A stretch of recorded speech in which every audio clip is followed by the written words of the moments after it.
রনি ভাই, আপনাকে দিয়ে আলোচনা শুরু করব। শেখ হাসিনাকে ফেরানোর দাবি 5 আগস্টের পর থেকেই ছিল, এবং যে সরকার এখন ক্ষমতায় আছে তারাও বলছে তারা ভারতের সাথে কূটনৈতিক তৎপরতা অব্যাহত রেখেছেন, এবং পররাষ্ট্র প্রতিমন্ত্রী যেটি বলেছেন যে কূটনৈতিক তৎপরতায় তাদের কোনো ঘাটতি নেই। এমন প্রেক্ষাপটে রয়টার্সের যে সাক্ষাৎকার শেখ হাসিনার, এবং তিনি যেটি বলেছেন যে ডিসেম্বরের মধ্যেই তিনি দেশে আসবেন, এসে আত্মসমর্পণ করবেন, অন্য নেতাদেরকে তিনি একই নির্দেশনা দিয়েছেন। এই যে তার যে এই বক্তব্য বা রয়টার্সের যে এই তথ্যটি তিনি দিয়েছেন, এটি কি আসলে তিনি মিন করে দিয়েছেন নাকি স্ট্যান্ডবাজি বা দেশে একটা ক্যাওয়াস তৈরি করার জন্য দিয়েছেন? জি, ধন্যবাদ। যে যেখান থেকে আমাদের দেখছেন এবং শুনছেন সবাইকে আমার সালাম, এবং আমার সহ আলোচকদেরও আমার সালাম। দেখেন, এই হাসিনার এই ঘোষণাটাকে আমি মনে করি যে মাল্টি ডাইমেনশনাল, মানে একাধিক দৃষ্টিকোণ থেকে দেখবার সুযোগ আছে, দরকারও আছে। তা আমি অল্প অল্প করে বলি, আপনার বোঝা হবে। প্রথম কথা হলো, হাসিনা যখন কথা বলে এসেনশিয়ালি মিথ্যা কথা বলে, এটা আমাদের ধরে নিতে হবে। যে এখানে দরকার নাই সেখানেও সে মিথ্যা কথা কয়। আর তার দেশে ফেরাটা একটা জরুরি রাজনৈতিক প্রসঙ্গ, সেই বিষয়ে সে যখন কথা বলে সে সত্য বলবে, এটা বিশ্বাস করার কোনো কারণ নেই। ফলে এটাকে একটা মিথ্যা কথা, সে যেহেতু মিথ্যা কথা বলাটাই তার জন্য স্বাভাবিক, প্রাকৃতিক নিয়মের মতো। ফলে সে যখন কথা বললে মানেই মিথ্যা বলে, এটা ধরে নিয়ে আমাদের আলাপ শুরু করতে হবে।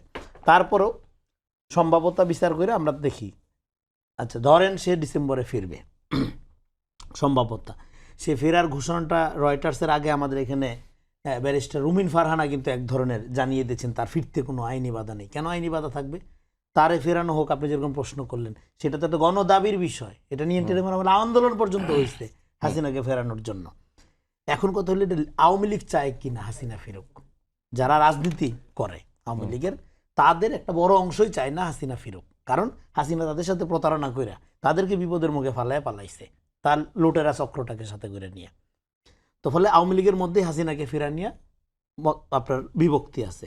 অন্যদিকে হাসিনা যে ফিরতে রাজি হচ্ছে, এটা কেন রাজি হচ্ছে এতদিন পরে, বা এতদিন পরে এই ঘোষণা রয়টার্সকে তাকে জানাইতে হচ্ছে কেন, কার স্বার্থে রাজি হচ্ছে? Hasina become global warden. এখন ভারত বাংলাদেশ সম্পর্ক উন্নয়নের ক্ষেত্রে একটা প্রধান বাধা হইল হাসিনা। আপনি ধরেন, ভারত কি চায়? ভারত চায় যে তার নিরাপত্তার জন্য তার আশেপাশের দেশগুলো হুমকি হবে না। তো সেটা একইভাবে বাংলাদেশও চায়। এখন একটা কনভিক্টেড আসামিকে রেখে তাকে ভিআইপি মর্যাদা দিয়ে পরিপোষণ করে আপনি তো এটা আশা করতে পারেন না যে বাংলাদেশ আপনাকে সহযোগিতা করবে আপনার নিরাপত্তার রক্ষার্থে। অবশ্যই বাংলাদেশ সহযোগিতা করবে, সেই সহযোগিতার সুযোগ তো আপনাকে করে দিতে হবে, কনভিক্টেড আসামিকে ফেরত দিতে হবে। ফলে বাংলাদেশের সাথে ভারতের যে ওয়ার্কিং রিলেশন, এটা ডেভেলপ করার সেক্ষেত্রেও হাসিনা একটা বাধা। ফলে হাসিনা এখানে ফিরতেছে, সেটা আওয়ামী লীগের স্বার্থে না, তার রাজনীতির স্বার্থে না, দেশের সাথে তো নাই, বরং এটা ভারতের প্রয়োজনে। ভারত তাকে এখানে যেরকম রাইখা ব্যবহার করছে, এখন যদি ফেরত দেয়। আর ফেরার ক্ষেত্রে আরেকটা জায়গা বলি, এখানে হাসিনা ফেরার পরের পরিস্থিতিটা কি হবে? পরিস্থিতিটা, সে তো আসামি, তাকে তো অ্যারেস্ট করে ধরে নিয়ে আসতে হবে। এখানে তারা বলতো না যে 5 লাখ 10 লাখ লোক মারা যাবে। ফলে এখানে হাসিনা আসার ফলে, যেখানে এখানে আমরা একটা পোস্ট আওয়ামী এরাতে আসি ইলেকশনের পরে, এখানে নৌকা মার্কা ছিল না, কিন্তু মানুষ ভোট টোট দিয়ে যার যার মতো করে সমাজে এক ধরনের পুনর্বাসন প্রক্রিয়া শুরু হয়ে গেছে, যেটা ট্রুথ অ্যান্ড রিকনসিলিয়েশনের মধ্যে দিয়ে হওয়ার কথা ছিল, সেটা নির্বাচনের মধ্য দিয়ে হয়েছে। তো এখন এইখানে হাসিনা আসার মধ্য দিয়ে এই যে প্রশাসনের নানা জায়গায় আওয়ামী লীগ রয়ে গেছে, তাদের মধ্যে একটা কনফিডেন্স জোগানোর চেষ্টা করা যে তোমরা এখনই ধর্মান্তরিত হইও না, আওয়ামী লীগ আঁকড়ায় ধরে থাকো, আমি আসতেছি। থাকার মধ্যে এখানে যে 5 লাখ 10 লাখ হত্যার পরিবেশ সৃষ্টি করার জন্য হাসিনা এই যে মাঝে মাঝে আওয়াজটা যে আইতেছি, এবং হাসিনাকে বিচার করার জন্য যে আপনি আদালতে নিবেন, ধরেন আগামীকালকে হইল ডিসেম্বরের 1 তারিখ, এবং হাসিনা আসিয়া শাহজালালে নামলো। এই যে সর্বদলীয় আক্রোশ, নির্দলীয় শিশু, বাচ্চা, বুড়া, গৃহবধূ, কোটি কোটি মানুষের যে জনস্রোত তৈরি হবে, এটা কোন র্যাব, কোন পুলিশ, কোন সেনাবাহিনী দিয়ে আপনি ঠেকাবেন? এটা গণহত্যার পরিবেশ তো এখান থেকে শুরু হয়ে যাবে। ছিন্ন ভিন্ন করে ফেলে হাসিনাকে। একজন আসামিরও তার মানবাধিকার প্রোটেক্ট করা, তাকে বিচারের আওতায় আনা পর্যন্ত তাকে তো প্রোটেক্ট করতে হবে। সেই প্রোটেকশন দেওয়ার সক্ষমতা সরকারের আছে কিনা এই অবস্থায়, যে পরিমাণ আক্রোশ তার। শেষ করে দিই, আরেকটা হলো যে হাসিনা আসবে কিভাবে? তার পাসপোর্ট তো ইনভ্যালিড, তাকে তো ট্রাভেল পাস ইস্যু করতে হবে, সেই ট্রাভেল পাস আবার সরকারকে অ্যাকনোলেজ করতে হবে। এবং হাসিনাকে এই প্রথম দেশান্তরিত হয়েছে, দেশান্তরের প্রথম, মানে এর আগেও তো সে মিথ্যা কথা বলে আসছিল যে তাকে সরকার আসতে দেয় নেই, অনুমতি দেয়। আজকে প্রথম আলোতে লিখছে, কলাম আছে। তখনও সে এসে মিথ্যা কথা বলছে, সরকার তাকে ঢুকতে দিচ্ছে না। নো, সরকার তাকে ঢুকতে, সে ইচ্ছা করে ঢুকে নেই তখন, মানে গতবারের কথা বলছে। এইবার সে আছে ভারতে কোন স্ট্যাটাসে, এটা আগে পরিষ্কার করতে হবে তাকে, বা আওয়ামী লীগের যারা কথা বলতেছে বা আওয়ামী লীগের যারা করতেছে। হ্যাঁ, ফলে তাকে এখানে ট্রাভেল পাস নিয়ে আসতে হবে, সেই ট্রাভেল পাসটা এখানে অ্যাকসেপ্ট করতে হবে। ফলে তার ভ্রমণ কিছু জটিলতা আছে, যেটা সরকারের সাথে কোলাবোরেশন করতে হবে। আরেকটা হলো যে এই সব কিছুর মধ্যে পরে যেটা আমরা বলছিলাম যে আওয়ামী লীগ যে 15 বছরের জিনিসটা যদি এক পাশে রাইখাও যদি আমরা আলাপ করি, শুধু জুলাইয়ে যে ছাত্র জনতার উপর গণহত্যাতে সামিল হইল, এটা কি শেখ হাসিনার পার্সোনাল খায়েশ ছিল? এটা তো কোনো পার্সোনাল ব্যাপার ছিল না, এটা তো সাংগঠনিক সিদ্ধান্ত ছিল। তার সাংগঠনিক সিদ্ধান্তের ফলে তার সমস্ত অঙ্গ সংগঠন সশস্ত্রভাবে ঝাঁপায়ে পড়ছে সাধারণ নিরস্ত্র মানুষের উপরে। এবং জুলাই গণ অভ্যুত্থানের মোরাল হাইটটা কেন এত উপরে? এটা নিরস্ত্র জনগণের বিরুদ্ধে সশস্ত্র আওয়ামী পুলিশ ক্যাডারের আপনার গণহত্যা ছিল। জি, ফলে এই প্রত্যেকটা জিনিস, প্রত্যেকটা পয়েন্ট একসাথে আমলে নিয়ে হাসিনা ফেরার কনসিকুয়েন্সের সাথে বাংলাদেশের অস্থিরতা শুরু হওয়া, এবং এই কান্ট্রি উইদাউট আওয়ামী লীগ, এই জায়গায় যে বাংলাদেশের রাজনীতির যাত্রা শুরু হয়েছিল, সেই ক্ষেত্রে এনসিপি, জামাত এবং অন্যান্য যারা সরকারি দল, তাদের প্রত্যেকের জন্য একটা চ্যালেঞ্জ হইল। আমি যেটা বলছিলাম, সে বাণী চিরন্তনী দিয়ে শুরু করি, আগামী দিনে দলগুলোর জন্য রাজনীতি নির্ধারিত হবে আওয়ামী লীগ প্রশ্নে কে কি পজিশন নেয় তার আলোকে। এটা 5 তারিখের পরপর বলছিলাম, এখনো আমি একই কথা বলে এই পর্ব শেষ করলাম। জি, প্রিন্স ভাই, যেটি শেখ হাসিনার যে ফেরার পরিকল্পনা, রয়টার্সের যে খবর, এবং রনি ভাই যেটি বললেন যেটি একটা মাল্টি ডাইমেনশনাল ভাবেই ব্যাখ্যা করা যায়, এবং তিনি সে বেশ কয়েকটি প্রশ্ন তুলেছেন। আসলে আওয়ামী লীগ কি চায় যে হাসিনা ফিরুক, এটা একটা প্রশ্ন তুলেছেন। আর ভারতের প্রয়োজনে কি হাসিনাকে বাংলাদেশে ফেরাতে পারে, এ ধরনের প্রশ্ন কিন্তু আছে। না, আপনাকে ধন্যবাদ। আমি বিশিষ্ট আলোচকদেরকে ধন্যবাদ জানাচ্ছি, যারা শুনছেন শুভেচ্ছা জানাই। দেখেন, আমার বিবেচনায় আমি ছোট ছোট করে বললে প্রথমে এইটা দেখবেন যে আমাদের দেশের রাজনীতিতে একটা কথা মালার ছড়াছড়িটা একটা প্রধান বিষয় হয়ে দাঁড়ায়। এবং এর আমি জেনারেলি বলছি আর কি, যে তার কতটুকু কখন এটার বাস্তব প্রয়োগ হবে, অনেক বিষয়ে এটা আগে থেকে কেউ বলতে পারে না। এইটা আপনি প্রথমে মনে রাখবেন। এবং এই ধরনের কথামালাটা প্রধানত হয় নিজেদেরকে উজ্জীবিত রাখা এবং নিজেদের কণ্ঠটা জারি রাখার জন্যই প্রধানত হয়। তো এখন আওয়ামী লীগ যে পর্যায়ের মধ্যে আছে, তাদের জন্য তো এটা আরো জরুরি হয়ে দাঁড়িয়েছে, কণ্ঠ জারি রাখা, অন্যান্য কাজগুলো করা। সেটা একটা প্রথম বিবেচনা রাখা দরকার। আপনি এটা শুধু না, অন্যান্য কথাগুলো দেখবেন। এইবার আমি আসি, এই যে আসার কথাটা হলো, দেখলাম আমিও যে একটা মিডিয়ার মাধ্যমে, এবং আপনি সরকারের কিছুদিন আগে, যদি আমি ভুল না করি, যে শামাওয়াত, তিনি তাকে জিজ্ঞেস করার পর উনি বলছিলেন যে হ্যাঁ, আমরা চেষ্টা করছি কিন্তু কোনো অগ্রগতি নাই। তার মানে এটা কিন্তু আমাদের আইন আদালতের বিবেচনা করে যে কূটনৈতিক অগ্রগতির মধ্যে, সেইটার সাথে এটার কোনো সম্পর্ক নাই, এটা বোঝা যায়। এইবার এটাকে আমার বিবেচনায় যে 3টা ফ্যাক্টরকে বিবেচনা না করলে আমরা এটা নিয়ে হয়তো আলোচনায়, আমার বিবেচনায় অন্য গুরুত্বপূর্ণ আলোচনার বাইরে এটা আলোচনা করতে পারি, কিন্তু তাতে হয়তো আমাদের রাজনীতি এবং অন্য জায়গায় খুব একটা ফয়দা নাই, কিন্তু আলোচনা করতেই হয়, উপায় নেই। একটা হচ্ছে, এখনো পর্যন্ত ব্যক্তি তিনি আওয়ামী লীগের নেত্রী, সভাপতি তো বটেই, সুতরাং আওয়ামী লীগের ডিসিশনটা কি নেবে সেটা তো আমরা কেউ জানি না। এটা এক, ব্যাখ্যার দরকার নেই। 2, আমাদের এটা মনে রাখতে হবে, এটা দেশি বিদেশি নানা ধরনের গ্রুপ আছে, ডিপ স্টেটের কথা শুনি, এবং এই নানা ধরনের বিষয় আছে। এর মধ্যে অবশ্যই তিনি সেই যে দেশ আছেন সেই দেশের ভূমিকাটাও আছে। সুতরাং এইটার উপরে কিন্তু অনেক কিছু নির্ভর করছে, এবং সেই তাদের এই ভূমিকাটা নির্ভর করে কিন্তু অন্তত পক্ষে অনেকগুলোর বাদে যদি 2টা দিক ঠিক আমরা চিন্তা করতে পারি। একটা হচ্ছে যার যার স্বার্থ কি আছে বাংলাদেশের প্রতি, সেক্ষেত্রে এই শেখ হাসিনার বাংলাদেশে ফেরার ক্ষেত্রে কার কি লাভ লোকসানের ব্যাপার আছে, এইসব বিবেচনা কিন্তু করেই এই দেশি বিদেশি গ্রুপ যা, তাদেরই একটা বিবেচনা বা সিগন্যাল নানাভাবে আসা না আসার, এটা কিন্তু থাকবে। এইটার বাইরে হঠাৎ করে কিছু ঘটবে, এটা বিবেচনা করা ভুল। 3rd, এটা কিন্তু বিবেচনা আমাদের রাখতেই হবে। আসলে ওই জায়গাটাও যদি ঠিকঠাক হয় বলে ধরলাম যে আসার কাজটা হলো, আসার চেষ্টাটা হলো, আমি চেষ্টার কথাটা বলছি, কারণ আশা তো বললেই হয় না, পরিস্থিতিটা এরকম না যে টুপ করে চলে আসলাম, এটা তো আর হবে না। ও আলোচনা সবাই জানে, আমি ওইটা যেন সময় নষ্ট না করি। এর জন্য অন্তত পক্ষে আমাদের দেশের বাস্তব পরিস্থিতিটা কি, মানে যখন তিনি যদি চান্স নেন, আমি চান্স নেওয়া বলতে চাইছি আর কি, দেশের বাস্তব পরিস্থিতি, তার মধ্যে এই বাস্তব পরিস্থিতির অন্তর্পক্ষে দুইটা জরুরি ফ্যাক্টর, একটা সরকারের অবস্থান কি, আরেকটা হচ্ছে জনগণের মনোভাব কি, সেই ব্যাখ্যা আপনি আপনার হিসাব মতোই করতে পারেন। কারণ জনগণ যদি, কথার কথা আমি এটা হাইপোথেটিক্যালি বলছি, যে খুব ক্ষুব্ধ, কোনোভাবেই ঢুকতে দেবে না, তাহলে তো অন্য জিনিস। আবার হইল এই সরকার এবং অন্যরা মিলায় এমন তালগোল পাকায় ফেললো, সরকার এবং জনগণই ক্ষুব্ধ হয়ে তার প্রতি সমর্থন জ্ঞাপন করে। আমি কিন্তু কোনোটাই, মানে আমি বলছি না, আমি জেনারেল ফর্মে বলছি, কোনটা হবে আমি সেটা না, এখনকার পরিস্থিতি বিবেচনা করলে আমরা জানি কি হইতে পারে, সেটা একটা ফ্যাক্টর। আর দাঁড়াবে সরকারের ভূমিকায়, কারণ ন্যাচারাল, যদি কোনো এই ধরনের যিনি আইনে দ্বারা দণ্ডিত আসলে তো আপনাকে তাকে নিরাপত্তা দিয়েই তাকে জেলে নিতে হবে, এটাই তো প্রধান কাজ। তার আগে ট্রাভেল পাস দিতে হবে অন্তত পক্ষে, এইটা কিন্তু খেয়াল রাখতে হবে। এবং কারণ এই ফ্যাক্টরগুলো আপনি বিবেচনা, আমরা পরিস্থিতি যখন চিন্তা করবে তখনকার পরিস্থিতির উপর নির্ভর করবে। কিন্তু আরেকটা কথা মনে রাখতে হবে, যেটা আমি প্রথমে না বলে ইচ্ছা করে সেটার জন্য রেখেছি। দেখেন, যে জিনিসটা অন্ততপক্ষে আমার দিক থেকে বলতে পারি, আমার কাছে কিন্তু এখনো সুনির্দিষ্ট, খুব গভীর বিশ্লেষণ থেকে যদি বলি, সেই উত্তর আমি জানি না আপনাদের কাছে একেবারে, আমি বলছি কি একেবারে আপনি সূক্ষ্মত বিবেচনা করে উত্তর আছে কিনা, যে তিনি যে এখান থেকে গেলেন, আমরা তো জেনারেলি বলি যে এত বড় একটা অভ্যুত্থান, তিনি যেতে বাধ্য হয়েছেন, পালিয়ে গেছেন, অনেক কথা বলি, সেটা অন্য আলোচনা, ঠিকই আছে। কিন্তু এইখানে যে প্লেনে চড়ে তিনি গেলেন, কাদের সম্মতিতে, এবং ওইখানে যাওয়ার পরে তারা যে অভ্যর্থনা জানালো, এইটাকে তো আপনি হেলাফেলা করতে পারেন না।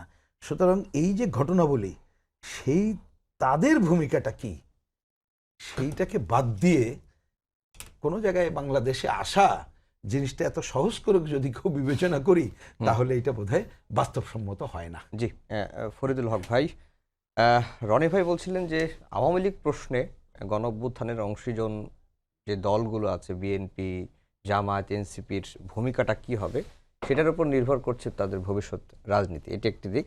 আর প্রিন্স ভাই বললেন যে ডিপি স্টেট এবং ভারতের উপর নির্ভর করছে অনেকগুলো বিষয়, দেশের পরিস্থিতি, এবং দেশের বাস্তব পরিস্থিতির উপর নির্ভর করছে তার দেশে ফেরা, বা তার যে দেশে ফেরার যে চান্স নেওয়া, এগুলো। জি, ধন্যবাদ সম্মানিত সহ-আলোচক এবং দর্শকদেরকে শুভেচ্ছা জানাচ্ছি। সেটা হচ্ছে যে আমি ওই সাক্ষাৎকারটা পড়েছি আজকে দুপুরের দিকে, সম্ভবত এটা হয়েছে, পাবলিশ হয়েছে। ওখানে একটা ইন্টারেস্টিং, মানে আপনার এই দুইটা প্রশ্নের ভেতরে ওই শব্দটা আমি খুঁজতেছিলাম। ইন্টারেস্টিং কথা উনিও বলেছেন, ওই সাক্ষাৎকারের বরাতে যেটা বলা হয়েছে, জনগণ চাইলে কিংবা জনগণ বিচার করবে, এই ধরনের একটা কথা। জনগণ তো 5 তারিখে বিচার করে দিয়েছে। যখন জনগণ লং মার্চ টু ঢাকা দিল এবং হচ্ছে গণভবনের উদ্দেশ্যে লং মার্চ হলো, তখন ওনাদের তো লক্ষ লক্ষ কোটি কোটি নাকি লোক, 5,000 মানুষও তো যে গণভবনে ওনার পক্ষে দাঁড়ায়নি যে না আমরা তাকে রক্ষা করতে চাই, 5,000 মানুষও তো দাঁড়ায়নি। তো জনগণের বিচার হয়ে গেছে, জনগণের বিচারের যে কথা, এই কথা নেই। এখন আপনার এই প্রশ্নের মধ্যে আমিও আর একটা পাল্টা প্রশ্ন তুলে উত্তরটা দিই, সেটা হচ্ছে জনগণ কি চায়। জনগণ পরিষ্কারভাবে রায় দিয়ে দিয়েছে, এখানে জনগণের সন্তানদের উপরে গণহত্যা চালানো হয়েছে, যেটা আমরা কি গণহত্যা বলি, এটাকে আবার অফিসিয়াল ভাষায় গণহত্যা বলা যায় না, মানবতা বিরোধী অপরাধ, যেটা প্রুভড অলরেডি, এটা ট্রায়ালে প্রুভড হয়েছে, এবং উনি এটার ফাঁসির দণ্ডপ্রাপ্ত আসামি। ওনার আসার কোনো ব্যাপার নেই, ওনাকে ধরে নিয়ে আসতে হবে, উনি বন্দি হিসেবে আসবে, ওনার এখানে আসার কোনো ব্যাপার নেই, ওনাকে ধরে নিয়ে আসা হবে বন্দি হিসেবে, এটা আমাদের সরকারকে করতে হবে। আমি এই যে সাক্ষাৎকারটা প্রকাশ হয়েছে, এই সাক্ষাৎকারের দুইটা দিক আছে, আমার কাছে যেটা মনে, আমি এটা আগেও বলছি অনেকবার, সেটা হচ্ছে যে সাক্ষাৎকারটা তো একজন ইন্ডিয়ান সাংবাদিক নিচ্ছে, এবং সাক্ষাৎকারটা নেওয়া এবং প্রচার করার জন্য ইন্ডিয়ান অথরিটি এটা অ্যালাউ করতেছে, দ্যাট ইজ ইম্পর্টেন্ট। সো হতে পারে ইন্ডিয়ান অথরিটি বাংলাদেশের সাথে কোনো একটা বার্গেইন করতে চায়, সে আমি খুব পরিষ্কারভাবে বুঝি, হাসিনা হচ্ছে একটা বার্গেনিং টুল, নাথিং এলস, নাম্বার 1। নাম্বার 2, হাসিনাকে যদি আপনি বন্দি বিনিময়ের আওতায় ফেরত দেয় দিল্লির এই পুরো অঞ্চলে যে ধরেন সাম্রাজ্যবাদী যে হেজিমনি, এই হেজিমনি ভেঙে পড়বে। সে কিন্তু এখানে আর কোথাও কখনো ধরেন, কারণ দিল্লির আগে কখনো এই ঘটনা কোথাও মানে করেছে কারোর সাথে, এরকম কোনো রেকর্ড কিন্তু দিল্লির নাই। এখনও দালাই লামা তাদের এখানে আছে, তারা ওই যে লেন্দুব দর্জিকে শেষ দিন পর্যন্ত দিল্লিতে আশ্রয় দিয়ে রেখেছিল।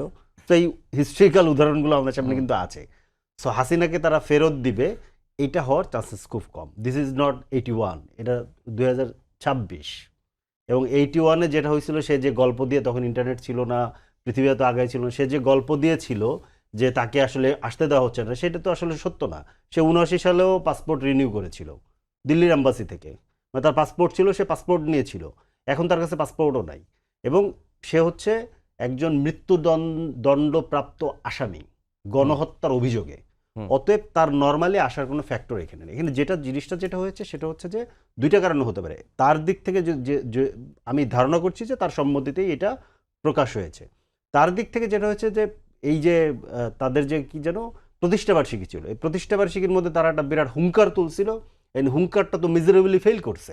এখন দেখা যাচ্ছে যে কিচ্ছু নাই তাদের, এবং তাদের নেতারা লাগাতারভাবে দিল্লিতে, কলকাতাতে বিলাসবহুল জীবনযাপন করতেছে, এবং ইউরোপ আমেরিকাতে তো বটেই বিলাসবহুল জীবনযাপন করতেছে, লক্ষ লক্ষ কোটি টাকা এখান থেকে লুট করে নিয়ে গেছে। ইন্টারেস্টিং, মানে গুরুত্বপূর্ণ জায়গা যেটা, সেটা হচ্ছে যে হাসিনা আশা কিংবা আওয়ামী লীগ প্রশ্ন আমাদের দুইটা দিক থেকে দেখতে হবে। বাংলাদেশের জনগণের এবং আমরা যারা আসলে গণ অভ্যুত্থানের বিজয়ী শক্তি, দুইটা দিক আছে এটা। একটা হচ্ছে যে আওয়ামী লীগ দল হিসেবে, এটা রনি ভাই ইতিমধ্যে বলেছে, আওয়ামী লীগ দল হিসেবে সিদ্ধান্ত নিয়ে অস্ত্র হাতে তুলে আমাদের জনগণের উপরে গণহত্যা চালাইছে, দল হিসেবে তাকে বিচার করতে হবে, সিম্পল আলাপ। 2 নম্বর জায়গা যেটা, সেটা হচ্ছে বাংলাদেশের গত 50-55 বছরের বাংলাদেশের সার্বভৌমত্ব ইস্যু সভরেন্টি জায়গা থেকে যদি আপনি কল্পনা দেখেন বাংলাদেশকে, তাহলে বাংলাদেশের সবচেয়ে বড় সভরেন্টি থ্রেট হচ্ছে ইন্ডিয়া। এবং আওয়ামী লীগের পুরো এন্টায়ার ধরেন মনে করেন যে মানে লিডারশিপ, অলমোস্ট এন্টায়ার লিডারশিপ এখন অপারেট করতেছে হচ্ছে গিয়ে ইন্ডিয়া থেকে, কলকাতা, দিল্লি সহ বিভিন্ন জায়গা থেকে এন্টায়ার। আপনি এটা পরিষ্কার ব্যাপার যে ধরেন ইন্ডিয়াতে, খোদ ইন্ডিয়াতে যদি পাকিস্তান মানে কি বলে যে মানে পাকিস্তানপন্থী কোনো দল, সেই দল যদি পাকিস্তানে বসে অপারেট করে, ইন্ডিয়া কি সেই দলকে রাজনীতি করতে দিবে? পাকিস্তান কি সেটা দিবে? সভরেন্টির প্রশ্ন। বাংলাদেশের আওয়ামী লীগকে বাংলাদেশকে সভরেন্টির কোশ্চেন থেকে দেখতে হবে। আওয়ামী লীগ এক হচ্ছে সে গণহত্যা করে গিয়েছে দল হিসেবে, এবং এই দলটা কমপ্লিটলি বাংলাদেশের সভরেন্টির জন্য হুমকি। সো বাংলাদেশের সভরেন্টি যারা চায়, বাংলাদেশের স্বাধীনতা এবং সার্বভৌমত্বকে যারা অক্ষুণ্ণ রাখতে চায়, যে আমাদের যে ধরেন গ্রামের ভাইয়েরা যারা বিজিবির পিছনে লাঠি নিয়ে, দাও নিয়ে ধরেন দাঁড়িয়ে পড়ে পুশিন ঠেকাতে, কিংবা ধরেন বিএসএফ এর কোনো ধরনের অন্যায় কার্যক্রম ঠেকাতে, এই যে জনগোষ্ঠী পুরো বাংলাদেশ জুড়ে বিছিয়ে আছে, তাদেরকে ডিঙিয়ে অথবা তাদের লাশের উপর দিয়ে আওয়ামী লীগ কিংবা হাসিনাকে এখানে আসতে হবে, এর বাইরে কোনো অল্টারনেট নাই। সো ব্যাপারটা হচ্ছে যে ওইগুলো আপনি বাদও দেন, ব্যাপারটা হচ্ছে যে কোনো লিগেল এবং পলিটিক্যাল কোশ্চেনে আপনি আওয়ামী লীগ এবং ধরেন শেখ হাসিনাকে এখানে নর্মালাইজ করার কোনো স্কোপ নাই। তাকে প্রথমত ট্রায়াল ফেস করতে হবে, তাকে আপনার ধরেন দল হিসেবে ট্রায়াল ফেস করতে হবে, এবং দল হিসেবে ট্রায়াল ফেস করার পরেও যদি রাজনীতির ইস্যু থাকে, সেক্ষেত্রে প্রথম শর্ত হচ্ছে তাদেরকে সন্ত্রাসী কার্যক্রম ছেড়ে দিয়ে। আপনি দেখেন এখন পর্যন্ত সন্ত্রাসী কার্যক্রম চালাচ্ছে, এবং গণতান্ত্রিক রাজনীতি মানে গণতন্ত্র মানে একটা উদার ব্যাপার, গণতন্ত্র একটা উদার জিনিস, কিন্তু গণতন্ত্র এত উদার না যে বন্দুক নিয়ে আসবে তার সাথে আমার টেবিলে বসে আলাপ করতে হবে, এটা গণতন্ত্র না। গণতন্ত্র হচ্ছে বন্দুক ছেড়ে মাপ চেয়ে কানে ধরে নাকে খত দিয়ে আপনি টেবিলে আসবেন, তারপরে আগে যে কাজ করছেন এগুলো ভুল স্বীকার করবেন, তারপরে টেবিলে বসে আমরা আলোচনা করব, যারা আমরা টেবিলে আছি, তারপরে গিয়ে এটার সিদ্ধান্ত হবে। তো দিল্লি বহুদূর। জি, যেটি ফরিদ ভাই বললেন যে বার্গেনিং টুল হিসেবে ব্যবহার করা হচ্ছে শেখ হাসিনাকে, বা এর আগে আমরা দেখলাম যে অন্তর্বর্তীকালীন সরকারের সময় তখন তিনি কথা বলছিলেন, সাক্ষাৎকার দিচ্ছিলেন, তখনও অন্তর্বর্তীকালীন সরকারের তরফ থেকে তার কথা বলা বন্ধ করার জন্য বারবার তৎপরতার কথা শুনেছি। কিন্তু এইবার যেটি তিনি ইন্টারভিউ দিলেন, এটা কি মানে যেটি ফরিদ ভাই বললেন যে সরকারের অনুমতি নিয়েই তো দিয়েছেন, তার মানে কি ভারত সরকারের মনে কিছু একটা চলছে? হ্যাঁ, এখানে দেখেন Sheikh Hasina become a global burden. এর আগে আমরা শুনছি উনি কিন্তু দুবাইতে ল্যান্ড করার চেষ্টা করছিল, অন্য দেশে যাওয়ার চেষ্টা করছিল, ইভেন লন্ডনে যাওয়ার চেষ্টা করছে। ফলে ভারত তাকে কোথাও ডাম্পিং করতে পারতেছে না, এটা এমন এক গার্বেজ। তো এখন এটা নিয়ে করবেটা কি সে? আবার বাংলাদেশের সাথে সম্পর্ক, পররাষ্ট্র নৈতিক বলেন, কূটনৈতিক সম্পর্ক বলেন, সিকিউরিটি ইস্যু বলেন, এই সব কিছুর কাটাটা তো এখন শেখ হাসিনা, এটা তো সলভ করতে হবে। সলভ করার ক্ষেত্রে তারা এবং বাংলাদেশ সরকার ডেফিনেটলি হাসিনাকে ফেরত আনতে চায়, এটা জনগণের দাবি, হাসিনাকে অ্যারেস্ট করে নিয়ে আসা হোক। প্রয়োজনে এরপরে কি করবে সরকার? ইন্টারপোল থেকে রেড অ্যালার্ট জারি করতে হবে, ইন্টারপোলের কাছে যেতে হবে সরকারের। তো ফলে এবং এই পুরা প্রক্রিয়াটা যখন হবে তখন আরেকটা ইন্ডিয়ার দিক থেকে একটা সমস্যা হয়েছে, গ্লোবাল আপনার কূটনৈতিক আপনার রেসে ইন্ডিয়া চরমভাবে ধরা খাচ্ছে। শুধু সাউথ এশিয়াতে গণঅভ্যুত্থানের মধ্যে দিয়ে একটা রেজাল্ট সে পাইছে হ্যাঁ, তার হাসিনা নির্ভর পররাষ্ট্রনীতি পরাজিত হয়েছে, শুধু সেটাই না, গ্লোবালি তার নাকের ডগার শত্রু রাষ্ট্র পাকিস্তান আপনার ইরান ইসরায়েল যুদ্ধের নেগোসিয়েট করতেছে, তার কথায় ট্রাম্প চুক্তি করতেছে ইসরায়েলের সাথে। সো এইখানে একটা একটা এই যে গ্লোবাল আপনার নতুন যে ডিনামিক্স, সেখানে ভারত এটা মানে কি বলবো যে আপনার খরচের খাতায় চলে গেছে, ভারতের কোনো সে নাই। ভারতের লোকজনরা আপনারা দেখছেন তো টকশোতে টেবিল চাপড়াচ্ছে রাগে ক্ষোভে, যে তারা তারা এই কূটনৈতিক গ্লোবাল পেরিফেরির মধ্যে হ্যাঁ আপনার দুধের শিশুর মতো গণ্য হচ্ছে, তাদের কেউ পাত্তা দিচ্ছেন না। সো এই নানা প্রেশার, এই চাপগুলোর কারণে তো ভারত দেখতেছে যে এখান থেকে তার ফারা শুরু, সেটা হাসিনা আগে এটা দিয়া কাটায় উঠে তারপরে আস্তে আস্তে ফিরতে, ফলে তার পুরো কোর্সটাকে রিকল করার স্বার্থে তাকে এই বিষয়ে একটা সিদ্ধান্ত নিতে হবে। আর হাসিনার জন্য এটা টু-লেট সিদ্ধান্ত। এখন তো অলরেডি পুনর্বাসিত হয়ে গেছে। আওয়ামী লীগের যারা অপরাধ করে নাই কিন্তু আওয়ামী লীগ করতো, রাজনীতি মনে করতো, তারা তো এই নির্বাচনের মধ্য দিয়ে পোস্ট আওয়ামী লীগের রাতে প্রবেশ করে গেছে। তারপরেও এখানে আওয়ামী লীগকে নর্মালাইজ করার যে ধরনের সাংস্কৃতিক প্রগতিশীল প্রচেষ্টা, সেগুলোর জন্য তো প্রিন্স ভাইরা আছে দেশে।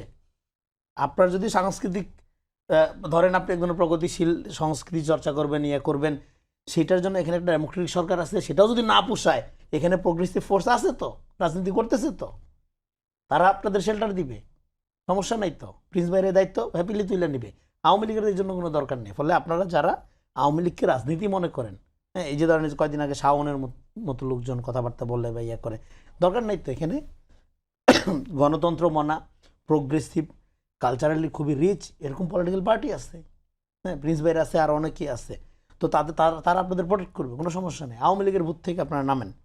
আরেকটা হলো এখানে যদি হাসিনা ফিরেও সেইখানে সেটাকে দেখা হবে তো, মানে অ্যারেস্ট হিসাবে জেলে থাকুক, ফাঁসি হোক, যাই হোক, পুরা প্রক্রিয়াটাকেই তো দেখা হবে যে ইন্ডিয়ান অ্যাসেট হিসাবে দেখা হবে। এবং সেক্ষেত্রে ইন্ডিয়ার ব্যাপারে এখানে তো একটা ফয়সালা হয়ে গেছে। বাংলাদেশে ভারত এখন এখানে বলটা আসলে ভারতের কোর্টে। ভারতকে পুরা কোর্সটা রিরাইট করতে হবে, রিথিঙ্কিং করতে হবে। এটা ভারতের থিঙ্ক ট্যাঙ্ক যারা আছে তাদের লেখালেখি যদি আপনারা পড়েন, তাদের গবেষণাগুলো যদি দেখেন, তারা প্রত্যেকে বলতেছে যে বাংলাদেশের ক্ষেত্রে তাদের পররাষ্ট্রনীতিটা ভুল ছিল, যার খেসারতটা তারা শুধু সাউথ এশিয়া, বাংলাদেশ ভারত রিলেশনে দিচ্ছে তা না, গ্লোবালি দিতে হচ্ছে তাদের আজকে। তো এই জন্য তার দরকার হইল এখানে পুরা পররাষ্ট্রনীতির ক্ষেত্রে আমাদের বাংলাদেশ, দেখেন পররাষ্ট্রনীতির মূল কথাটা কি, ভারত বিরোধিতা করা তো আমাদের কালচার না। আমাদের মূল সমস্যাটা কোথায় ভারতের সাথে? সমস্যাটা হইল ভারত আমাদেরকে হিউমিলেট করে, ভারত আমার মর্যাদা বোধকে আহত করে। আমার পররাষ্ট্রনীতি শুরু হবে, আপনি তো আগে আমাকে রেকগনিশন দেবেন, আমাকে রেসপেক্ট করবেন, কিন্তু আপনি আমাকে হিউমিলেট করার মধ্য দিয়ে আবার বন্ধুত্বের কথা বলতে পারেন না। আর বন্ধুত্ব নিয়ে এটা ছোটবেলার থেকে ওয়াজ করতেছি, এনিমি পারসেপশনের উপর স্টেট ডেভেলপ হয়, ফ্রেন্ড পারসেপশনের উপর না। একটা রাষ্ট্র আরেকটা রাষ্ট্র থেকে আলাদা হয়, ভাষা সংস্কৃতি এক থাকলেও সেটা এনিমি পারসেপশনের কারণে হয়, নট ফ্রেন্ড পারসেপশন। তারপরে আমরা বন্ধুত্ব করব। আমি ধৈর্য নিব যে প্রত্যেক রাষ্ট্রে আমার জন্য থ্রেট, হুমকি, এটা ধৈর্য নিয়ে আমি বন্ধুত্ব করব, শিক্ষা, বাণিজ্য, অর্থনীতি এগুলি বাড়ানোর আয়োজন করব। বন্ধু ধৈর্য নিয়ে পৃথিবীতে কোনো রাষ্ট্র ফাংশন করে না। এটা ফাউন্ডেশনাল সমস্যা আমাদের এখানে পররাষ্ট্রনীতির ক্ষেত্রে করে দেওয়া হয়েছে 50 বছর ধরে, এটা চেঞ্জ করতে হবে। ফলে ব্যাক টু দ্য প্যাভিলিয়ন, আপনার এখানে আওয়ামী লীগের ব্যাপারে পলিটিক্যালি আওয়ামী লীগ, যেটা আমরা শুরু থেকে 5 তারিখের পরেই আমরা যেটা বলছিলাম, আগামী দিনে বাংলাদেশ এই কান্ট্রি উইদাউট আওয়ামী লীগ। এখানে আওয়ামী লীগের ফেরার প্রশ্নটার সবচেয়ে বড় কারণটা কি জানেন? কেন আওয়ামী লীগের রাজনীতি আর মানুষ করবেন? আওয়ামী লীগই করবেন, আওয়ামী লীগের রাজনীতি কারে দিয়ে করবেন? কেন করবে না? কারণ এখানে একটা ডেমোক্রেটিক পলিটিক্স যখন শুরু হবে, যখন আওয়ামী লীগের যারা সমর্থক তাদেরকেও যখন আমরা প্রোটেক্ট করবো, সমর্থক অপরাধীদের বিচার করে প্রোটেক্ট করা, আমরা রিকনসিলিয়েশনের কথা এই জন্য বলছিলাম, তখন তারা দেখবে যে রাজনীতি এবং আওয়ামী লীগ আলাদা জিনিস। এবং এখানে যখন মানুষের মর্যাদাবোধ, আপনার সাংস্কৃতিক ফেথ ফ্রিডম, এগুলো যখন নিশ্চিত করা হবে, এমনিতেই কাঠামোগত আওয়ামী লীগের যে ট্রাইবাল আপনার সন্ত্রাসবাদী রাজনীতির যে কাঠামো, সেটাই ইরেলেভেন্ট হয়ে যাবে, অপ্রাসঙ্গিক হয়ে যাবে। আপনি ধরেন মুঘল আমলের পয়সা, ধরেন মুঘল আমলের ভান্ডার, যদি শাহজাহানের ভান্ডার যদি আমি আপনার এখন লেখা দিই, এটা নিয়ে আপনি গেলে তো একটা পাউরুটিও কিনতে পারবেন না, কোনো লাভ নেই। ওই সময় হয়তো অনেক বিশাল ছিল, একটা মোহর পাইলেই আপনি রাজ্য কিনা ফেলতে পারতেন অর্ধেক, কিন্তু এখন এটা অচল।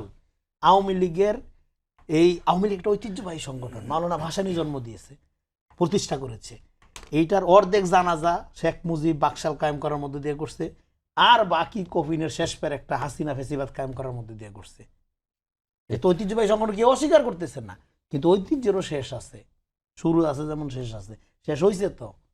এখন এখানে নতুন রাজনৈতিক কাঠামো তৈরি হয়েছে, এনসিপি গণঅভ্যুত্থানের শক্তি আমরা অনেক সমালোচনা করি, জামাতের আমরা অনেক সমালোচনা করি, জামাত আমাদের অনেক নিন্দা করে, ওকে ফাইন। এখানে তো কোনো স্পেস ফাঁকা নাই, স্পেস অ্যান্ড পাওয়ারের তর্ক আছে আপনার, এটা আপনার কাল স্মিথের, যাই হোক সেখানে স্পেস বসে থাকে না। আওয়ামী লীগ এটা ফেল করছে, তার প্রথমে রিকগনিশন করা উচিত ছিল। আর একটা প্রিন্স ভাই সুন্দর আলোচনা তুলছে যে এখানে হাসিনা চইলা যাবে, হাসিনা হেলিকপ্টারে করে হাসিনাকে ভারত পাঠানোর জন্য তো গণঅভ্যুত্থান হয় নাই, হাসিনাকে বিচারের আওতায় আনা, পরাজিত করার জন্য মানুষ, লক্ষ লক্ষ মানুষ গণভবনের দিকে যাত্রা শুরু করছিল 5 তারিখে।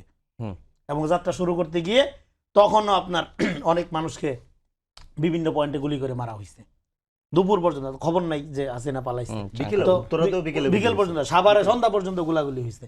সো আপনার এই পুরা প্রক্রিয়াটা তো হাসিনাকে পালাই দেওয়ার জন্য করা হয়নি, হাসিনাকে এখানে আমরা ধৈর্য রেখা বিচারের আওতায় আনতেছি।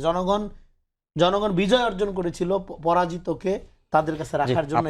ফলে এই পুরা প্রক্রিয়াটার মধ্যে একটাই সমস্যা শুধু, সেটা হলো যে এই যে আওয়ামী লীগকে নর্মালাইজ করার যে কালচারাল যুক্তি, তারপরে মাইনরিটি, এই প্রশ্নটা বলে শেষ করে, এই যে মাইনরিটি, হিন্দু মেয়েদের ইজ্জত নষ্ট করা, তাদের অসম্মান করা, জমি জামা দখল করার ক্ষেত্রে আওয়ামী লীগের চেয়ে আগার নতুন কেউ নেই বাংলাদেশে। এই ভুল তো এতদিনে ভাঙার কথা। তো ফলে সেক্ষেত্রে বাংলাদেশের যারা আওয়ামী লীগ দেখেন পরাজিত হলে আওয়ামী লীগ 3টা কার্ড খেলে, হ্যাঁ সবসময় বিপদে পড়লে। এক হলো বঙ্গবন্ধু কার্ড, মুজিব কার্ড, আরেকটা হলো সাংস্কৃতিক কার্ড, আরেকটা হলো মাইনরিটি কার্ড। এই কার্ডগুলো আমরা জানি, এই কার্ডগুলো এখন অসল হয়ে গেছে, কারণ এই গণঅভ্যুত্থানে হিন্দু, বৌদ্ধ, মুসলিম বিভিন্ন বিশ্বাসের লোক। প্রিন্স ভাই যেটি ফরিদ ভাই বললেন যে হাসিনার ফেরা এবং আওয়ামী লীগের রাজনীতি এইটা করতে পারবে কি পারবে না, দুটি অ্যাঙ্গেল থেকে দেখতে হবে। একটি হচ্ছে জনগণ কি চায়, আর দেশের স্বাধীনতা সার্বভৌমত্বের প্রশ্ন। সার্বভৌমত্বের প্রশ্ন বলতে তিনি যে ব্যাখ্যাটা দিয়েছেন সেটি আপনি বলবেন। আর রনি ভাই যেটি বললেন যে এখন বর্তমানে যে রাজনীতি চলছে, বিএনপি বলেন, এনসিপি, জামাত, তারা যেভাবে রাজনীতি করছে, এই সময়ে এসে আওয়ামী লীগের রাজনীতি করার মতো স্পেসও তিনি দেখেন না। না, দুটো বিষয়ে একেবারেই আমার মনে হয় নির্মোহভাবে যদি আলোচনা করেন, এটা তো খুবই কারেক্ট। নির্ভর করবে আসলে জনগণের উপরে শেষ ব্যাপারে, এটা খেয়াল করেন। কারণ এটা যে যত কথা বলুক না কেন, ধরুন 5 তারিখে যে অভূতপূর্ব গণঅভ্যুত্থানটা সংগঠিত হলো, যেটা আমরা দীর্ঘদিন ধরে লড়াইয়ের মধ্যে ছিলাম, এটা তো আর 36 দিনের ব্যাপার না, এটা তো 1 যুগেরও বেশি সময় ধরে, প্রায় 1.5 যুগ ধরে এই সংগ্রামটা আমরা করছিলাম। কিন্তু যেভাবে ওই সময় স্পার্ক করলো এবং জনগণ যদি ওইভাবে মাঠে না আসতো, তাহলে এই পরিণতি কিন্তু জিনিসটা হতো না। এখন এটা বলতে পারি আমরা যে হ্যাঁ, জনগণ এটা নেমে আসার ক্ষেত্রে যদি সেনাবাহিনী এটা করতো, অন্য জায়গাটা করতো, সেটা অন্য আলোচনা, তাতে হয়তো মেবি আরেকটু দীর্ঘায়িত হতে পারতো। কিন্তু জনগণের উপরই সব নির্ভর করছে, এটা মনে রাখতে হবে। তাহলে অবশ্যই আমি যার জন্য কিন্তু আগের পার্টে বলেছি, এটা কখন হচ্ছে, যদি আসার ব্যাপার আনা বলেন, যাই বলেন, ঠিক ওই সময়ের দেশের পরিস্থিতি এবং জনগণের মনোভাবের উপরে কিন্তু নির্ভর করবে। কারণ আমরা যখন আজকে আলোচনা করছি, তাতে প্রধানত গণঅভ্যুত্থান, তারপরের পরিস্থিতি এবং এখনকার কিছুটা, সেইটাকে ধরেই কিন্তু আমাদের বলতে হচ্ছে। আমরা তো আর জানি না, যদি কথার কথা, যদি আমি এটাকে মানে আলোচনার এজেন্ডাই মনে করি না, তারপরে আমি ডিসেম্বর শব্দটা আপনি আলোচনা তুলছেন বলে বলি, আফটার 6 মান্থ আমি তো জনগণের পরিস্থিতি কি দাঁড়াবে বলা যায় না, এটা খেয়াল রাখতে হবে। অবশ্যই জনগণের পরিস্থিতির উপরে নির্ভর করবে। যার জন্য আমি কিন্তু যখন এই যে 3rd পয়েন্ট বলেছি, সরকারের ভূমিকার কথা যখন বলেছি, কিন্তু সেই সরকারের ভূমিকা এবং সাথে বলেছি জনগণের মনোভাব কি হবে, এটা একটা অবশ্যই, এটা হচ্ছে কি মূল ফ্যাক্টর। এবং উনি যেটা বললেন, আমি যদিও সাক্ষাৎকারটা আসলেই পুরোটা পড়ি নাই, সুতরাং ওনার ফরিদের কথায় যেটা শুনলাম, যে কি বলেন, কোন বলছে জনগণ যদি মনে করে, ফাঁক তো রাখছেই, তাইলে আর ওটা বলার অপেক্ষা রাখে না। এইটা হচ্ছে একটা বিষয়। আরেকটা বিষয় বলি, যেটা এখানে রনি বলতে চাইলেন, জেনারেলি যদি ওইটা সত্য হতো, তাহলে আমাকে ব্যক্তিগতভাবে যদি বলেন, আমি তো অনেক খুশি হতাম।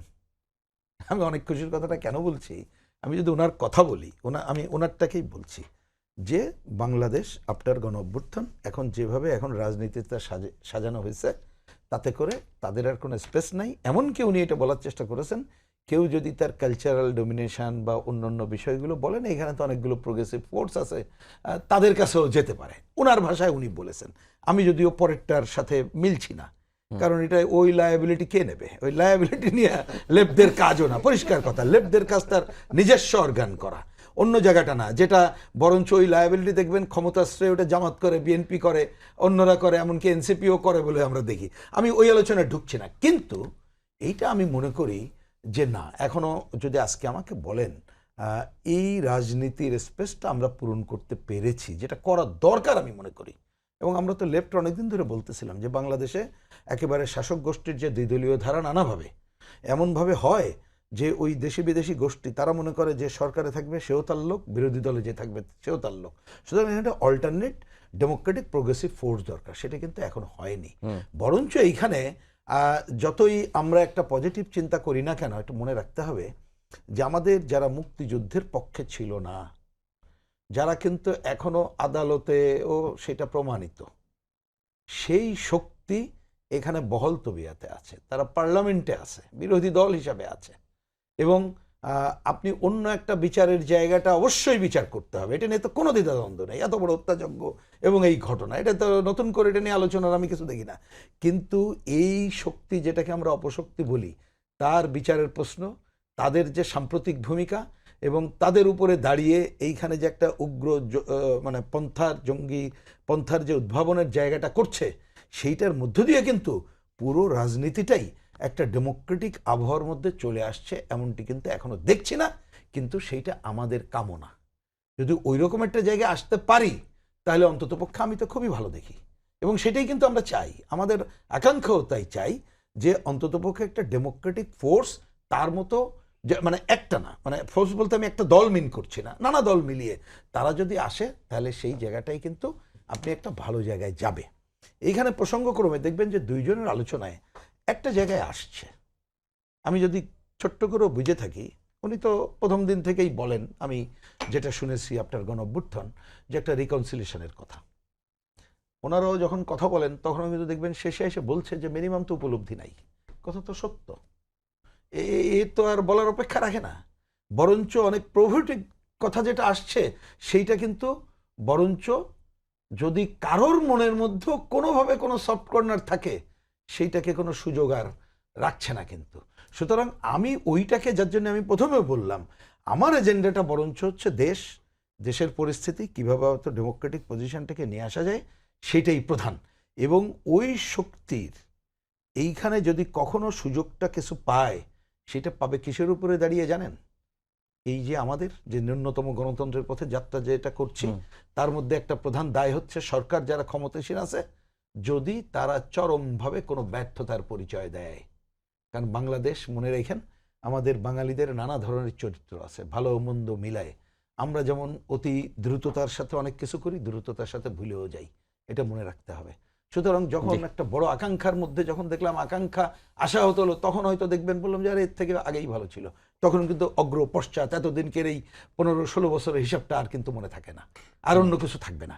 সুতরাং এই জায়গায় একটা গুরুত্বপূর্ণ কাজ হচ্ছে আমরা যে ন্যূনতম গণতন্ত্রের পথে, যেটা আমি ন্যূনতম গণতন্ত্র শব্দটা প্রথম দিন থেকে বলছি, এখনো মনে করি যে হাঁটার শুরুটা করেছি, এবং বাংলাদেশ তার ফান্ডামেন্টাল জায়গায় ঠিক রেখে যে অপকর্মগুলো এই স্বাধীনতার বিজয়ের এই যে পরগুলো সংগঠিত হয়েছে, সেইগুলো দূর করার মধ্য দিয়ে, কালকেই হয়ে যাবে আমি তা বলছি না, এইটা দূর করে বিভিন্ন প্রতিষ্ঠান গড়ে তোলা, জনগণের অধিকারের স্বীকৃতি দেওয়া এবং জনগণকে আস্থায় নিয়ে তার কার্যক্রমকে অগ্রসর করে নিয়ে যাওয়া, এই কাজটা যদি করতে পারি তাহলে দেখবেন এই অপশক্তি, অপতৎপরতা, তার বাইরে বরঞ্চ আমরা গণতন্ত্রের দিকে আগায় যাওয়ার কাজটা করব, কেউ কোনো সুযোগ পাবে না। এমনকি ওই যে বিদেশি, আমি যে কথাটা আগেই বলেছি, তারাও যদি কোনো কিছু করার চেষ্টা করে জনগণই রুখে দাঁড়াবে। সেইটা না হলে আরেকটা খালি কথাটা বলেই তুলে রাখি, মনে রাখবেন এইখানে যে বার্গেনিংয়ের কথা, একটা দেশ অন্যটা হলো খুবই, সেটা নিয়ে তো কোনো দ্বিমত নেই, এটা খুবই স্বাভাবিক, এটা তারা করবে। কিন্তু আমি তো দেখি যে বার্গেনিংয়ের জায়গাটা শুধুমাত্র আজকে ইন্ডিয়ার হাতে থাকছে না, এটা চলে যাচ্ছে সাম্রাজ্যবাদ আমেরিকা এবং অন্যান্য জায়গাগুলোতে। সুতরাং বাংলাদেশ একটা ভূ রাজনৈতিক পরিস্থিতির মধ্যে একটা বড় সংকটে পড়বে যদি আমাদের জনগণের অধিকার এবং গণতান্ত্রিক ধারাকে, যেটাকে যে পথে আমরা হাঁটছি সেটাকে সুপ্রতিষ্ঠিত করার ধারায় না যেতে পারি। এবং আমাদের নানাভাবেই এই জায়গার সাথে সম্পৃক্ত হয়ে আছে যে উগ্র শক্তি, তাদেরকেও যদি আমরা প্রতিহত করার কাজটা না করতে পারি, তাহলে দেখবেন অন্যরা এই সুযোগটাই নেওয়ার চেষ্টা করবে। জি, ফরিদ ভাই, এর আগে আপনি বলছিলেন যে আসলে ওনার তো ফিরে আসার কোনো কথা না, ওনাকে ধরে আনতে হবে। এখন এই ক্ষেত্রে সরকারের ভূমিকাটা কি হতে পারে? আর যেটি প্রিন্স ভাই বললেন যে আওয়ামী লীগ প্রাসঙ্গিক হতে পারে যদি সরকার ব্যর্থ হয়, বা বর্তমানে এক্সিস্টিং রাজনৈতিক দলগুলোর ভূমিকার উপর অনেকটা নির্ভর করে। আর লাস্টে যেটি বললেন যে আসলে বার্গেনিংয়ের জায়গা শুধুমাত্র এখন আর ভারতের হাতে নাই, সাম্রাজ্যবাদী অনেক শক্তি এই সুযোগটাও নিতে পারে রাজনৈতিক প্রেক্ষাপটে। প্রথমটা বলি, সরকারের তো সরকার অলরেডি বিভিন্ন বক্তব্য দিয়েছেন অলরেডি। সরকারের এই জায়গাটা আমরা মনে করি যে আরো জোরালোভাবে এই জায়গাটায় ভূমিকা রাখা দরকার সরকারের। যে আমাদের তো ইন্ডিয়ার সাথে বন্দি বিনিময় চুক্তি আছে, তো এক যে বন্দি হিসেবে তার ব্যাপারে মানে সে তো এখানে কনভিক্টেড, তাকে ফিরিয়ে এনে এখানে মানে ট্রায়াল ফেস করা, তো এইটা আমাদের জন্য ধরেন একেবারে আমাদের একটা প্রাইম কাজ জুলাইয়ের পরে। সেটা মানে আপনাকে এই বিচারের মধ্য দিয়ে বিচারের ব্যাপারটা কি, বিচারটা হচ্ছে যে একটা তো হচ্ছে আপনি বিচার করলেন, যে অপরাধ করলেন সে বিচার পাইলো, মানে তার উপরে বিচার করলেন, এবং যারা অপরাধের শিকার হলেন, যারা ভিকটিমদের এদের মধ্য দিয়ে এক ধরনের হয়, হিলিং হয়। আরেকটা জিনিস যেটা হয় সেটা হচ্ছে যে বিচার যখন একটা সমাজে প্রতিষ্ঠা করে, আমরা ন্যায় বিচার প্রতিষ্ঠার কথা বলি না, ন্যায় বিচার প্রতিষ্ঠার ব্যাপারটা হচ্ছে এরকম যে যখন বিচার হয় অন্যরা বুঝতে পারে যে না এরকম বিচারের নজির আছে, তখন ভবিষ্যতে কেউ এই ধরনের কাজ করার ব্যাপারে আরো সতর্ক হয়। এটি কিন্তু বিচারের মোটা দাগে বিচারের জায়গাটা। তো সেই বিচারের মুখোমুখি করতে হবে, এই যারা অপরাধী তাদেরকে বিচারের মুখোমুখি করতে হবে, এবং দল হিসেবে আওয়ামী লীগকে বিচারের কাঠগড়ায় দাঁড় করাতে হবে। খুব সিম্পল, এইটা সরকারকে খুব সিরিয়াসলি এর জন্য ভূমিকা নিতে হবে। তার জন্য যদি সরকারের কোনো ধরনের কোনো কি বলে যে অক্ষমতা কিংবা কোনো দুর্বলতা থাকে, যে ঠিক আছে তাদের কোনো একটা কাজ করতে অসুবিধা হচ্ছে, সেক্ষেত্রে সরকারকে আমি মনে করি যে বিরোধী দল সহ অনেকেই সহযোগিতা করার জন্য মানে প্রস্তুত আছে। কারণ আপনি জেনে থাকবেন যে যখন জুলাই চলতেছে, মানে 5ই আগস্টের আগে ইতিমধ্যে কিন্তু ইন্টারন্যাশনাল মানে আইসিসিতে, ইন্টারন্যাশনাল ক্রিমিনাল কোর্ট যেটা, ওইখানে কিন্তু মানে আপিল করার জন্য, মানে ওইখানে কেস করার জন্য আমাদের লোকজন কিন্তু রেডি হয়ে গেছিল। যদি কোনো কারণে না হতো তাহলে আমরা ওইখানে কেস করতে হইতো। সো আমাদের এই ধরনের মানে প্রিপারেশন আছে। সরকার চাইলে যে কারো কাছ থেকে এই সহযোগিতা নিয়ে এটা করতে পারে। এই ব্যাপারে সরকারকে খুব সিরিয়াসলি স্ট্রিক্টলি ভূমিকা নিতে হবে। আরেকটা ব্যাপার হচ্ছে যে মানে এইটা সাম্রাজ্যবাদীদের টুল হয়ে গেছে কিনা, এইটা হ্যাঁ, এটা একটা জিনিস হচ্ছে, আমি বললাম তো যে ইন্ডিয়ার জন্য এটা একটা কার্ড, হাসিনা হচ্ছে ইন্ডিয়ার জন্য একটা কার্ড। এখন ধরেন মনে করেন যে চায়নাতে প্রধানমন্ত্রী মালয়েশিয়া হয়ে চায়না সফর করে এসছেন, ইন্ডিয়ার সাথে ধরেন এখনো এরকম কিছু নাই, তো স্বাভাবিকভাবে মানে আবার চায়নার এখানে শোনা যাচ্ছে তিস্তা প্রকল্প সহ যেগুলো ইন্ডিয়ার কিছু ইন্টারেস্টেড ইস্যু আছে, এই ধরনের ব্যাপার আছে। আরেকটা বড় ব্যাপার যেটা, সেটা হচ্ছে যে চায়না হচ্ছে গিয়ে সাধারণত আমরা দেখি হচ্ছে গিয়ে ডেভেলপমেন্ট পার্টনার কিংবা ইকোনমিক পার্টনার হিসেবে সাধারণত চায়না পৃথিবীর অন্যান্য দেশগুলোর সাথে। কিন্তু এইবার যে জয়েন্ট যে ডিক্লারেশন, এই ডিক্লারেশনটা যদি আপনি দেখেন, এখানে আসলে এটা একটা পলিটিক্যাল ডিক্লারেশন। তো বোঝা যাচ্ছে চায়নার সাথে একটা পলিটিক্যাল আন্ডারস্ট্যান্ডিং ডেভেলপ করতেছে, এবং শুধু ইকোনমি না। এবং আরেকটা ব্যাপার হচ্ছে যে চায়নার সাথে যে রোডস অ্যান্ড যে ইয়েটা বার্মা হয়, হ্যাঁ, ওইখানে কিন্তু ধরেন ওইটাও কিন্তু ইন্ডিয়ার জন্য একটা চ্যালেঞ্জিং ইস্যু। তো এখানে একটা জিও পলিটিক্যাল ইস্যু তো আছে। তো এখন ব্যাপারটা হচ্ছে যে চায়নার সাথে যদি এত ভালো সম্পর্ক হয়ে যায় বাংলাদেশ সরকারের, এদিকে পাকিস্তান হচ্ছে যে ধরেন ইন্টারন্যাশনালি একটা প্লেয়ার হয়ে গেছে, যেটা একটু আগে রনি ভাই বললেন, তো এইটার মধ্য দিয়ে তো ইন্ডিয়া তো আসলে খুব কর্নার জায়গাতে আছে। এখন তার তো বাংলাদেশ প্রশ্নকে বিভিন্ন রকম কার্ড খেলতে হবে বাংলাদেশ প্রশ্ন। তো এইটা একটা কার্ড হতে পারে, এরকম হতে পারে, এটা আমি ঠিক জানি না। কিন্তু আমাদের জায়গা থেকে যেটা দেখার ব্যাপার সেটা হচ্ছে সে একজন কনভিক্টেড, তার বিরুদ্ধে ধরেন রায় আছে, এবং বন্দি, তাকে ফেরত এনে বিচার করতে হবে। খুব সিম্পল, আমাদের এর বাইরে যাওয়ার কোনো ব্যাপার নেই। আর আওয়ামী লীগ প্রশ্নটাকে একটা হচ্ছে যে আওয়ামী লীগকে দল হিসেবে বিচার করার ক্ষেত্রে আমরা মোটা দাগে একমত আছি। এই একমতটাকে কাজে লাগে তাকে বিচার করতে হবে। এরপরে বিচারের পরে কি হবে না হবে সেগুলো তো পরের প্রশ্ন। আমরা তো আমাদের যেটা আন্দোলন ছিল যে বিচার চলাকালীন সময় তার কার্যক্রম নিষিদ্ধ থাকবে। লেটস কোর্ট ডিসাইড করুক, এটা নিয়ে তো আমরা কোনো ইয়ে করছি না, কিন্তু ট্রায়ালটা ফেস করতে হবে। ট্রায়াল ফেস না করে আপনি এখানে কার্যক্রম করতে পারবেন না। খুব সিম্পল। আরেকটা ব্যাপার হচ্ছে যে কার্যক্রম করার ক্ষেত্রে আপনি যদি কোনো সন্ত্রাসী তৎপরতা করেন, সেক্ষেত্রে তো বাংলাদেশে মানে রাষ্ট্রীয় বাহিনী আছে, আইন কানুন আছে, তারা এটা দেখবে।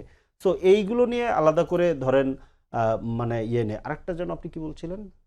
না, আমি যেটা বলছিলাম যে আওয়ামী লীগ সুযোগ পেতে পারে যদি সরকার ব্যর্থ হয়। ও আচ্ছা, সরকারের ব্যর্থতার সাথে আওয়ামী লীগের সুযোগের ভূমিকা, হ্যাঁ, না ঠিক আছে, এইটা একটা ধরেন ধারণা করা হয় সরকারের ব্যর্থতার সাথে আওয়ামী লীগের মানে সুযোগের ব্যাপারটা এত না। ধরেন সরকারের ব্যর্থতা বলতে কি, মানে ব্যর্থতা বলতে সরকারের কি কি ব্যর্থতা হইতে পারে, মানে একটা তো হচ্ছে একটা ডেমোক্রেটিক মানে যাত্রা শুরু হয়েছে, নির্বাচনের মধ্য দিয়ে একটা সরকার এসছে 3টা টার্ম পরে।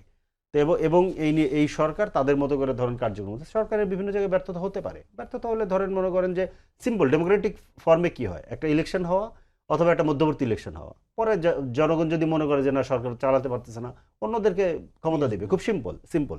কিন্তু ব্যাপারটা হচ্ছে যে সরকার ব্যর্থ হওয়া মানে এখানে একটা অরাজকতা তৈরি হবে, এক ধরনের সিচুয়েশন ক্রিয়েট হবে, এটার মধ্য দিয়ে যেটা হবে এই ধরনের ইস্যু এখনকার জন্য করাটা কঠিন। কারণ আপনি খেয়াল করেন যে 15-20 বছর, ইভেন আমি তো বলি যে 81-এর পরে প্রেসিডেন্ট জিয়াউর রহমান হত্যাকাণ্ডের পর থেকে আসলে ধীরে ধীরে ধীরে ধীরে ধীরে ধীরে প্রত্যেকটা জায়গাতে যেভাবে ইন্ডিয়ান এস্টাবলিশমেন্ট পেনিট্রেট করতে পারছিল 40-50 বছর ধরে, এইটার এক ধরনের পরাজয় হয়েছে, পরাজয়ের আসলে জ্বালা আছে। পরাজয়ের পরে ধরেন মনে করেন যে পতন মানে যে পড়ে যায়, এটা পড়ে আবার রাতারাতি ধরেন একইভাবে কি বল রিঅর্গানাইজ হওয়া এটা কঠিন। তো ব্যাপারটা যেটা হয়েছে যে এইখানে একটা তো তারা কোনো ধরনের কোনো একটা অস্থিতিশীলতা তৈরি করে এটা কইরা এইখানে ধরেন কি বলে যে ঘোলা পানিতে মাছ শিকার করা, এইটা একটা হতে পারে, এটা হওয়া কঠিন। কারণ আমরা যেহেতু পলিটিক্সের সাথে যুক্ত, আমাদের তো বিভিন্ন সেক্টরের মানুষের সাথে স্বাভাবিকভাবে একটা যোগাযোগ আছে। আমি আসলে যে সমস্ত জায়গাতে এই ঘটনা, যে সমস্ত জায়গায় তাদের পেনিট্রেশন ছিল, যে জায়গাগুলোতে তাদের ভূমিকা ছিল, সেই সমস্ত জায়গায় বহু মানুষজনের সাথে কথা বলে দেখছি, মানুষ এগুলো খুব পরিষ্কারভাবে বোঝে। ঠিক আছে, আমাদের মিলিটারি বলেন, পুলিশ বলেন, আমাদের প্রশাসন বলেন, ইভেন মিডিয়া বলেন, তারা পরিষ্কারভাবে বুঝে ভাই তোমার পেনিট্রেশনে আমি আর থাকবো না, ঠিক আছে, আমি আমার মতো করে চলবো, তুমি তোমার মতো থাকো, তোমার সাথে আমার রিলেশন আছে, মানে আমি দিল্লির কথা বলতেছি। তো সেই জায়গাটা আসলে এখন এটা দিবাস্বপ্ন, এটা আসলে এটা হবে না। এবং এইভাবে যদি কেউ ঘোলা পানিতে মাছ শিকার করতে চায়, এটা আসলে বাংলাদেশের জনগণ এটা মেনে নেবে না। তো ওইটার মধ্য দিয়ে আসলে হচ্ছে না।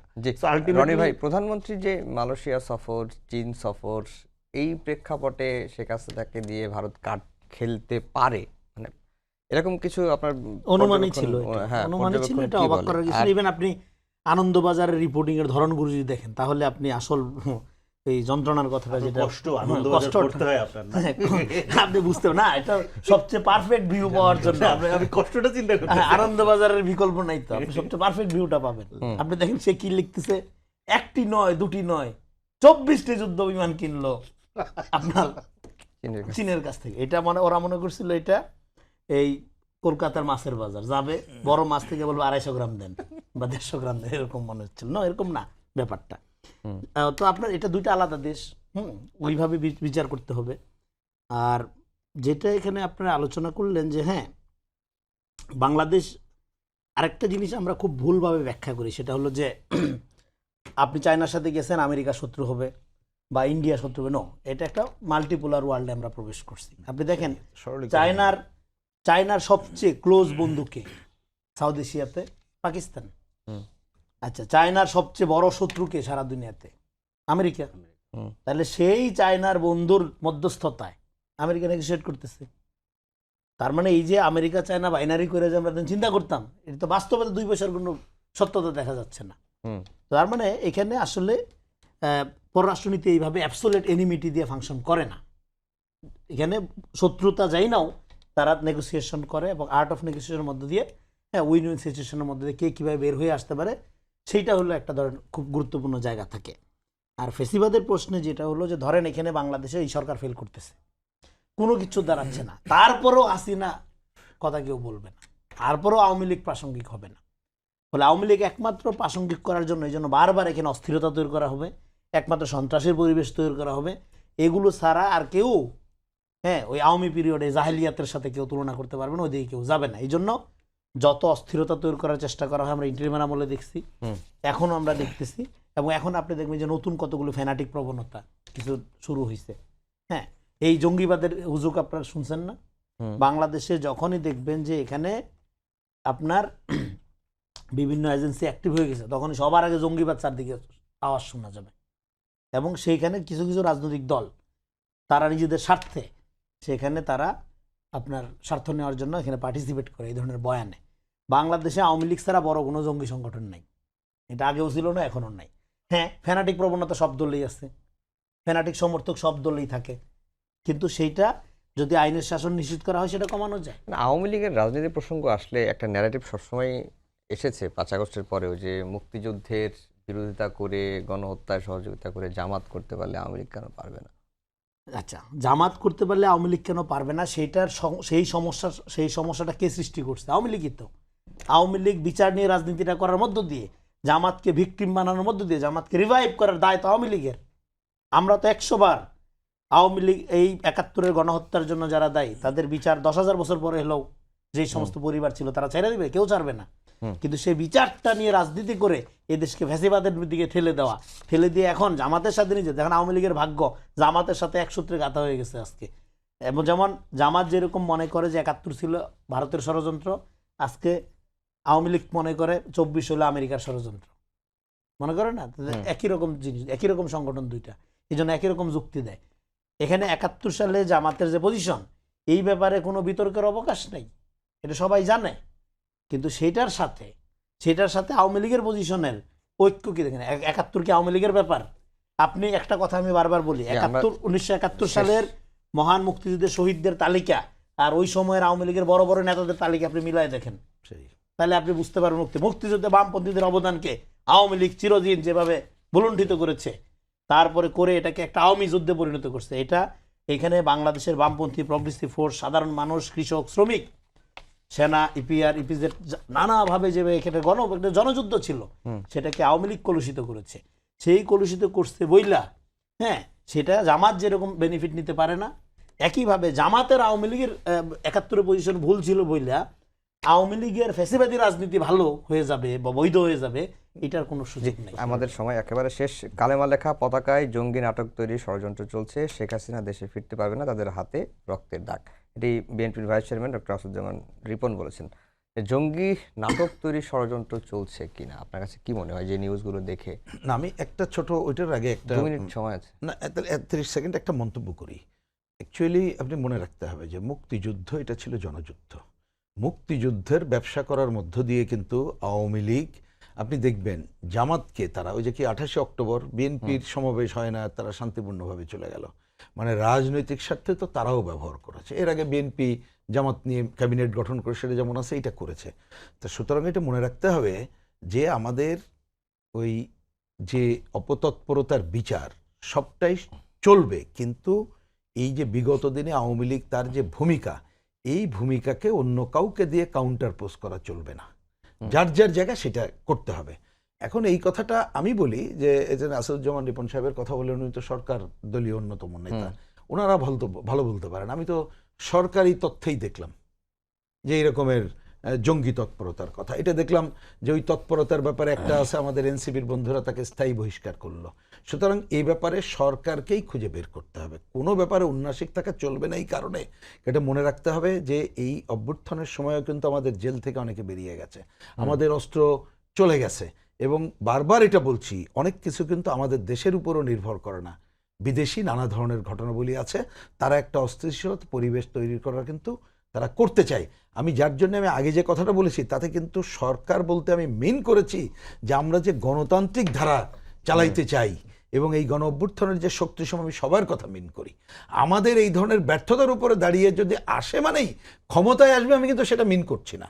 বিষয়টা দাঁড়াচ্ছে তারা অনেক ক্ষেত্রে আজকে যেমন আমরা অপ্রাসঙ্গিক বলছি, বা এখন তো অ্যাকচুয়ালি অপ্রাসঙ্গিক, কিন্তু সেই অপ্রাসঙ্গিকতার ক্ষেত্রগুলো কেটে যেতে পারে যদি ওভারঅল ব্যর্থতায় আমরা থাকি। তাহলে এই কারণে আমি বলি যে এই ধরনের কোনো যদি নাটক হয় তাহলে সরকারকে পরিষ্কার করতে হবে। সরকার, এবং আমি প্রসঙ্গক্রমে বলি, দেখেন পার্লামেন্টে বিএনপির সিনিয়র নেতা জেনারেল সেক্রেটারি তিনি কিন্তু আমাদের এই যে মুক্তিযুদ্ধ বিরোধী শক্তি যে বলতে যে কথা বলেছেন, আই সাপোর্ট হিম, আমরাও অনেকদিন বলে আসছি যে খালি বিচারের জায়গায় করলে হবে না, তাকে রাজনৈতিকভাবে মোকাবেলা করতে হবে। আপনার সেই জায়গাটিতে যদি আমরা না যেতে পারি এবং গণতান্ত্রিক ধারাটা কিন্তু করবো কাউকে ভিক্টিমের থেকে, আমার গণতন্ত্রের ধারা এবং বাংলাদেশ তার জায়গাটা ঠিক রাখার জন্য সবার আগে বাংলাদেশ বিবেচনায়, সেই কাজ না করে যদি অন্য কাজ করতে যাই তাহলে দেখবেন নানা অপশক্তির সুযোগ পেয়ে যাবে। জি ফরিদ ভাই, কোনো প্রশ্ন করবো না, যদি কোনো কিছু অ্যাড করতে চান 1 থেকে 1.5 মিনিট সময় আছে। না মানে এই আমার যা বলার ছিল সব বলে ফেলছে, ওনারাও সব বলে ফেলছে, নতুন করে আর আলাদা করে কিছু বলার নাই। এখানে ব্যাপারটা হচ্ছে যে আমাদেরকে এই মানে সব মিলে এই যে পয়েন্টগুলো আছে, এই পয়েন্টগুলোতে আমাদের এইখানে একটু ইয়ে আছে, একটু গ্যাপ আছে, যে আমরা অফিসিয়ালি কোনো জাতীয় ঐক্যমত করিনি। মানে অফিসিয়ালি আমাদের এই ইস্যুগুলোতে একটা জাতীয় ঐক্যমত দরকার ছিল, এখনো সুযোগ আছে, আমরা চাইলে এটা করতে পারবো, এটা এমন বড় ব্যাপার না।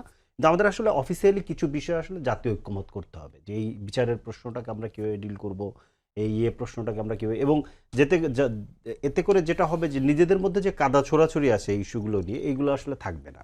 এই ইস্যুগুলোকে আমাদের অফিসিয়ালি করতে পারলে, জাতীয় ঐক্যমত করতে পারলে, এগুলো আমাদের জন্য এত বড় এখন আর ইস্যু না। মানে যেটা হয়েছে যে আপনি ধরেন মানে আওয়ামী লীগকে যেভাবে ফুলিয়ে ফাঁপিয়ে অনেক বড় দেখানো হয় কিংবা দেখানো হয়েছে ইতিপূর্বে, যদি ধরেন আমি অনেকবার এটা শুনেছি যে আওয়ামী লীগের 30% ভোট আছে। আওয়ামী লীগের 30% ভোট থাকলে শেখ হাসিনা এত পাগল ছিল না যে সে 3টা নির্বাচন ডাকাতি করবে, তার এটা ছিল না, এটা সে জানতো যে এটা তার নাই, এই জন্য সে আসলে ভোট ডাকাতি করেছে। ইভেন লাস্ট নির্বাচনের মানে আপনি যদি মানে কাউন্টিং দেখেন, নির্বাচনে যে পরিমাণ ভোট পড়েছে সেখানে তার ভোট কই, তার ভোট তো ধরেন তাহলে একটা মানে আমাদের যেরকম ভোট পড়ে 60-65% ভোট, এরকম ভোটই পড়েছে।